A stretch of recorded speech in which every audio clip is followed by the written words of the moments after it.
wabarakatuh. Jadi pada hari ini kami berada di Bukit Batu Abri. Di Bukit Batu Abri, yaitu tentang masalah lapak Masjid Jabal Nur yang akan dipindahkan lokasinya ke Bukit Batu Abri. Di sini letaknya, berarti yang diwakafkan oleh saudara kita Aji beserta keluarganya. Yang terletaknya berarti Masjid Jabal Nur di Dusun Sarah Gala pertamanya, kemudian dipindah lokasi ke Batu Abri. Sekian dan terima kasih.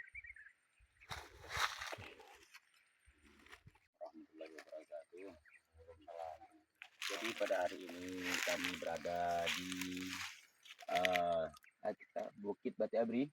Di Bukit Batu Abri, yaitu tentang masalah lapak Masjid Jabal Nur yang akan dipindahkan lokasinya ke Bukit Batu Abri. Di sini letaknya, berarti yang diwakafkan oleh saudara kita Aji beserta keluarganya. Yang terletaknya berarti Masjid Jabal Nur di Dusun Sarah Gala pertamanya, kemudian dipindah lokasi ke Batu Abri. Sekian dan terima kasih. Warahmatullahi wabarakatuh. Jadi pada hari ini kami berada di Bukit Batu Abri.